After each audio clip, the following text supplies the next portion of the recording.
So big up people, you know what time it is already. Let's just get kind of straight into it. It is my Liverpool expectations for this season. Guys, I want you to let me know in the comment section. I want to see where everyone's heads are kind of at. I have no idea when I'm going to post this video out, but it probably will be potentially just after the first set of games. It might be before I even do my Premier League predictions.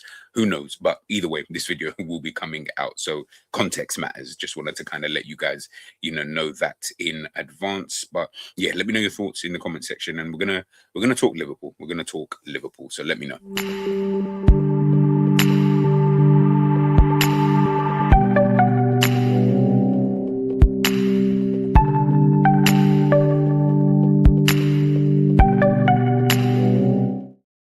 Okay, well, listen, look, first up, we're talking about a team who finished fifth last season, 60 points, 25 points behind leaders Arsenal. Looking at the goals for Liverpool scored 63 and conceded 53 goals, which was more goals conceded than Aston Villa, Manchester United. Who else is there? There is Man City, obviously Arsenal, Sunderland, Brighton, Brentford, Chelsea, Fulham, Everton. Everton finished 13th, by the way, last season. Crystal Palace, Nottingham Forest. Yes, a lot of teams. And, Palace finished 15th last season. Spurs obviously finished in 17th. I don't think it was, no, Forest, sorry, finished in 16th. These are teams who are finishing quite low, and Liverpool conceded more goals than they did. And it doesn't look like they've really rectified that issue. In regards to the defense, even bringing in Iraola. Listen, look, I know last season was last season with Arne Slot and the way that he was playing football, etc., etc. I mean, I feel under Iraola, and listen, look, I've got no beef with him.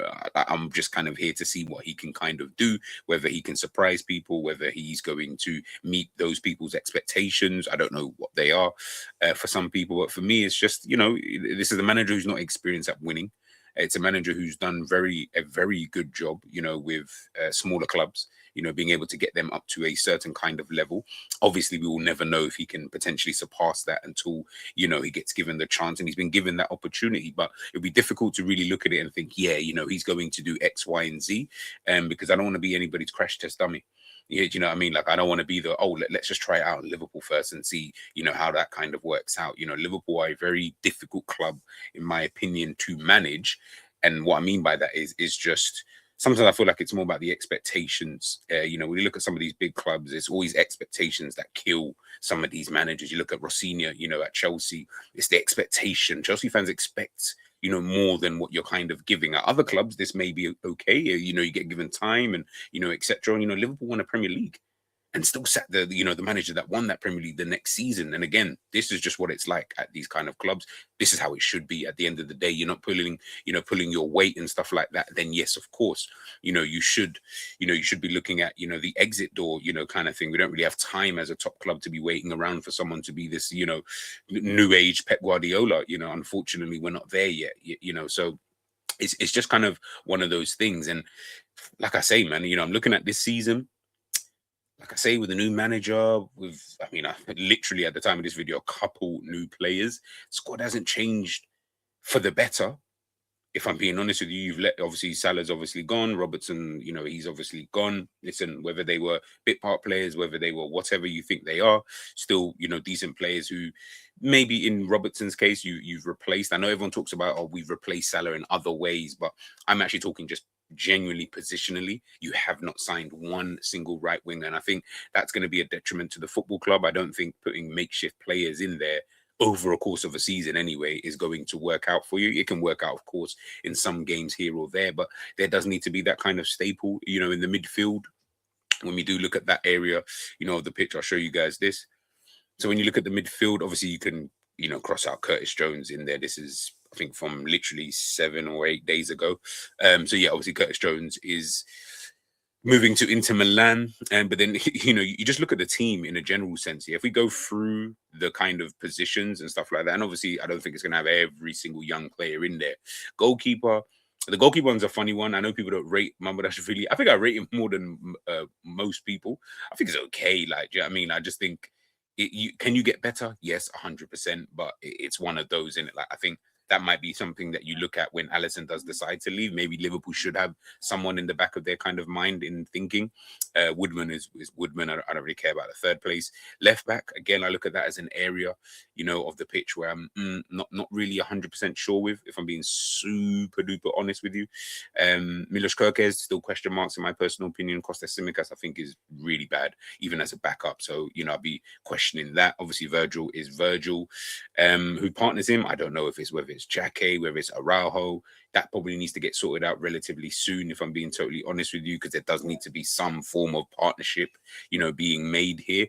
And then obviously your backups are kind of whoever. Again, centre back, I'm not really numbers wise. Liverpool always seem to do well numbers wise. Quality wise, I'm not sure yet of Jake or Leone. To be honest with you, they're still very, very much unproven at this level. What that looks like, I have no idea. I have no doubt that they can go on to be good players, but yeah, I can't put my all my eggs in one basket, with those two. I would have preferred Liverpool going out there to sign a top centre back. They tried to get in Mark Gay, obviously last season, couldn't do that. That's the kind of level that you needed to get in. If not, yeah, you're now looking at a bunch of kids. Yeah, we can sit here and say they could be great. They could be the next Kubasi, kind of thing. Someone who started out really, really young and was able to work his way through during a period of time at Barcelona where they were still trying to, get to grips with everything. Is that maybe this is the period now for Liverpool where we can allow players like Leone, Jake, to kind of just bed their way into Liverpool. No expectations to win anything. You're not good enough to win anything. So maybe that might be the case. I don't know. From what it looks like, that seems to be the case, but we'll wait and see. Right back, listen, you've got 3 right backs there. I think Calvin Ramsey might be moving at the time of this video off to Scotland, I want to say, to St. Mirren. I think is what I saw the other day. Could be wrong. But yeah, the right backs, nah, I don't think they're good enough or reliable enough. One of them could be second choice. Most definitely, I wouldn't mind rotating. But if I'm talking about like my starting centre back, my starting right back, nah, it's not for me anyway. These two are more squad rotation type of players. But listen, that might work in Liverpool's favour. And as I said, obviously, you look at the midfield, you've got loads of midfielders in. I think you can even add McConnell in there, maybe replace him with the Curtis Jones. You've got about 6 midfielders. Bajcetic might potentially leave. Quality is not there. The quality for me has never been there when it comes to the midfield. I know Liverpool won a league with that midfield. Didn't think it was that good. I'm going to be so honest, and I think you guys already know that, listening to me for such a long time. I've just never been comfortable with that midfield ever. McAllister, Gravenberch, Szoboszlai, Jones, all of them. I just never. It just doesn't feel like a midfield that's going to dominate over a course of time. It seems like, yeah, you might get like they did that a good season, which they all had clearly because Liverpool won the league. But yeah, when I'm looking long term, nah, not really. For me, I'd be signing at least 2 midfielders in there. And then I'll be dropping players like Gravenberch or McAllister or a Szoboszlai, or obviously Jones is left now. These players should be on the bench. These are great squad rotation type of players. Bringing, Gravenberch off the bench, or playing Gravenberch in a certain game, playing McAllister in a certain type of match, playing Szoboszlai, whoever it is. That's the kind of quality that I expect to see, from a club that's supposed to be one of the bigger and better clubs around Europe and has all the money, clearly, to be out here splashing. I don't understand why that's not a thing. But listen, I'm not in charge. And again, but I think that's Liverpool's weakest area of the pitch, if I'm being right wing. Sorry, I just looked to the right wing. Right wing is the weakest area, followed by the midfield. I think midfield quality and depth wise, it just doesn't sit right. With me, right wing, like I said, people keep saying, "Oh, we've replaced Salah." No, you haven't replaced Salah. You actually fundamentally haven't, because you haven't signed anybody to play right wing. Forget about who gets goals, and it doesn't matter. Liverpool have no right winger. Not one of these players on this pitch is a right winger. Kieran Morrison, I think I even saw today. Today's the 20th of August. I think I saw today he might be moving on loan to Sheffield Wednesday. I think they're in League One. But a good move for him, by the way. That's good. Go down there, play some football, develop, blah, blah, blah. All that kind of stuff. Got no problem. For Federico Chiesa, why is he still here? He's been here for 2 seasons too long. That hasn't deserved to be at the football club. I'm sorry. Sounds harsh, but I guess we need that at the end of the day. He's not a good footballer. Hasn't been good. Even when Liverpool signed him, he wasn't good. Again, I think it's one of those typical, yeah, he runs around a lot. He's passionate. He's fun. He's this, he's that. I don't care. I'd rather all miserable cunts knowing that these guys are real killers. They're real winners. Because you see, when you're winning all the time, no one cares if you're the nicest person in the world. I don't care. So why would I care? They don't bother me in my everyday life, kind of thing. But Chiesa, he's fun, he's this, yeah. It seems like that anyway. Again, I don't know the player personally, but yeah, like I said, poor option there. Should be selling him, even giving him just terminating his contract. I don't see the point in keeping him. And then left wing, I mean, you've got almost too many left wingers at this point. Gakpo, Nkamoa, Victor Munoz. You're looking at Barcola at the time of this video, kind of thing. Is Gakpo then going to leave? What does that then mean if you look at the striker? You've only got Isak. I don't count Kumas. Honestly, I do not even think he's good enough for the bench at Carabao Cup games. Kind of thing. This is a player who should again be sold. Why are we keeping these kind of players? This is champions don't do champions. Obviously, we're not champions, but big teams trying to win and they don't do stuff like this. A Kumas level, like a Kumas, like in terms of his reputation in the squad, that type of player at PSG's, even Man City's, Arsenal, like that kind of level of player is higher than Kumas, at least higher than Kumas.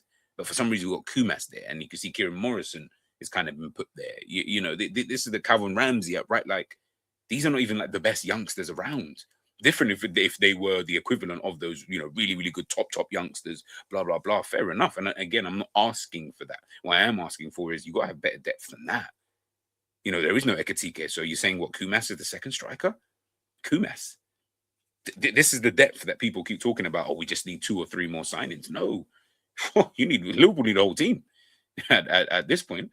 Yeah, I mean, if you're trying to be real winners, trying to be real dominant, this team is not good enough. Sounds harsh, sounds whatever. It just isn't good enough. They got some good players in there. Don't get twisted. I like Szoboszlai. Rio got really, really bright future. Isak, my guy. I feel like if he has a good season this season, it could bode well. For Liverpool. Obviously, Virgil is Virgil. Who else is in there? That's about it, really. The rest, Jones, I started to like towards like the last couple of seasons because I started to see, he is about what he's about. Yeah, I mean, like you just got to be able to use him properly. Liverpool just never did that and didn't really show him that he was someone who, they needed to kind of care about in that kind of way.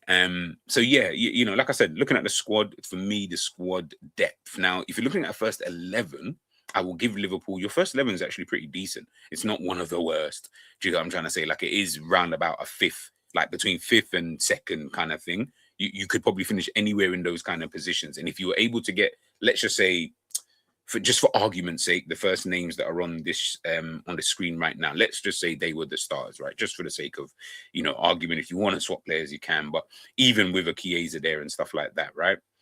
Still think this is a team. Yeah, if they were able to play every single game for the whole season, yeah, I think they could finish in the top 4, kind of position if you're able to do that. I don't see that happening, especially with the fact that Iraola's football, how it is, how intense it is, and what he requires from his team. The players that still need to get used to it. So I have to give them that time. But also, I just don't see, all of them even getting used to it. I think some of them will.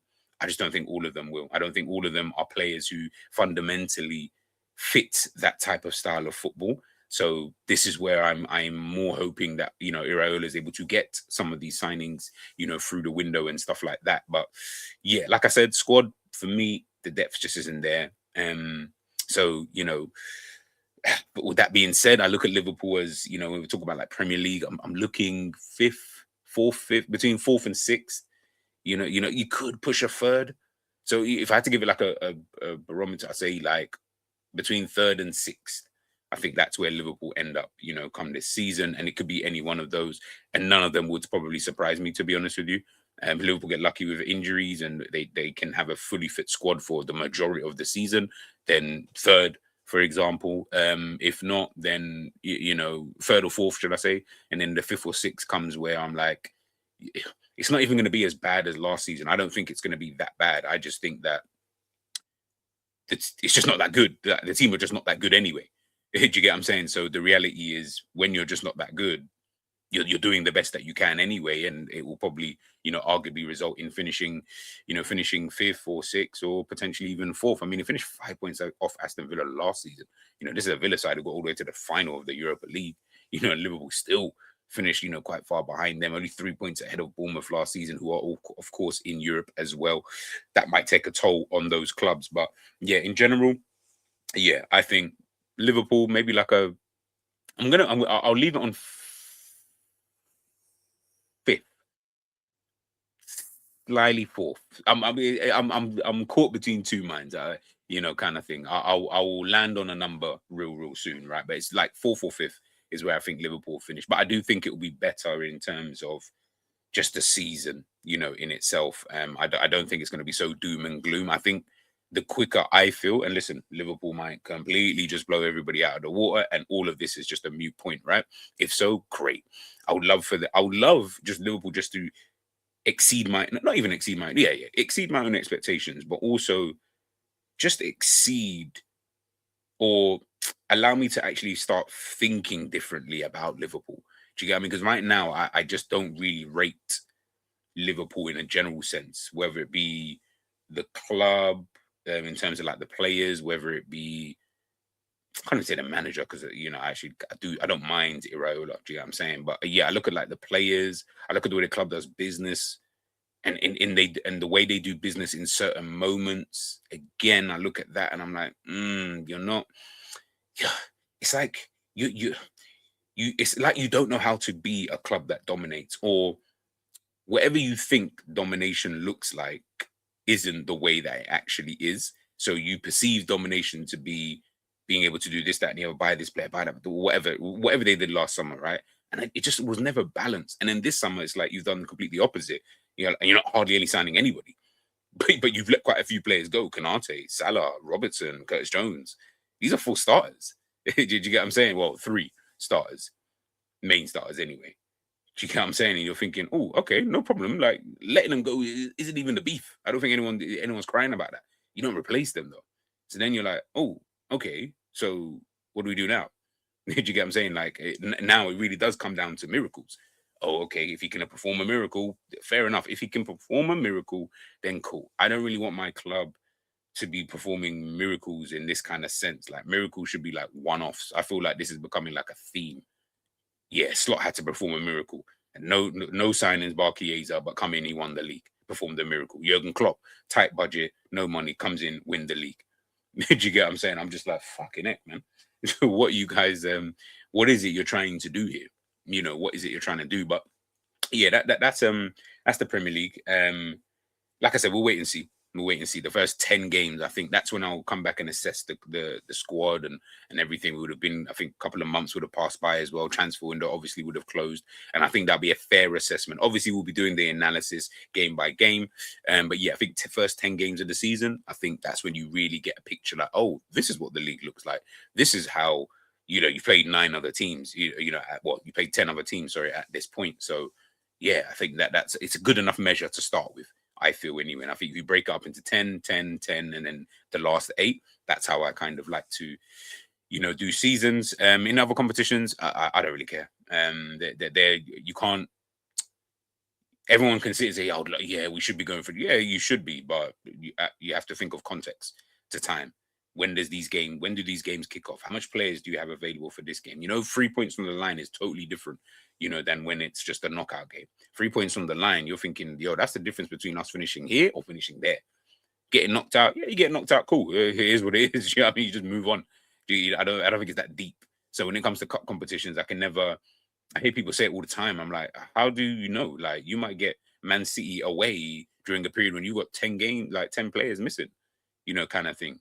You could make up the 3 points if you lose to them. You can't make up again. Do you know what I'm saying? So managers look at it and think, ooh, could play the strongest team, but we got Man City again in 3 days, but it's in the league and we need to win to go above them in the league. There's too much. So I never, when it comes to cup, I don't care. Like, win whichever ones. I don't know if Liverpool win any. I don't know who's going to win them. Like, I don't bank on any team to win any cup competition. That's, in my opinion, it's kind of silly. How can you bank on a team winning a cup competition? You know what I'm saying? I've seen Wigan beat Man City in the final. So I ain't banking on no cup competition games. Yeah, I'm saying I don't know what Iraola's vibe is for these cup competitions. I don't know what Alonso's doing at Chelsea. Does he want to go for it because they're not in Europe? Arteta, does he have the squad to do it? Probably so. Manchester United, how do they? I don't know about all that, man. You know what I'm saying? So yeah, cup competitions, they're just one-off games. Can you just be better than the other team on the date? And then, you kind of take it from there. But that's kind of my expectations, for the season. I don't expect Liverpool to win a trophy at all. I just expect there to be something to believe in. I keep saying it, and I've said it on previous streams with ends and stuff. Something that you can just believe in, something that you can just fuck with, something that you can just say, you know what, I'm with this guy. That's all. for me, I don't care about anything else. I've come to realize I ain't gonna like the football in that way. It's never gonna be the type of football that I want to see. So you kind of just have to deal with that. You're not gonna get in the players that I want to see at this football club, clearly, because you still got some of these players and you haven't tried to sign the other players, that are available. So yeah, my own expectations are just, yeah, listen, you just finish in the top four if you can. That'll be my hope. You finish in the top four. And yeah, just have a good showing. Maybe there's going to be a couple young players, couple players that we can then look at and say, you know what, next season we're ready to really challenge. A couple more signings, you're winning, you're ready to try and win a title, whatever. But for now, it just seems like Iraola said to just try and steady this ship just for a second with all the upheaval that's kind of going on behind the scenes as well. Michael Edwards, Richard Hughes, and there's a lot going on. It's not just simple World Cup as well, just like for everybody, by the way. But the World Cup obviously being on, there's a lot. There's a lot. So yeah, for me, I'm saying, yeah, just get top four if you can. If you don't, then then you don't. It will then depends on other factors and other things. Are the team boring to watch still? Are they not trying still? Like, yeah, we'd have to wait and see. But yeah, let me know your thoughts in the comment section, people. Like how you guys feel heading into the season. Yeah. Literally, just let me know what your thoughts and feelings are for the season ahead. Where do you have Liverpool finishing? I would love to know what people think in the comment section. Hope you guys enjoyed the video, and I'll catch you guys real soon. Peace.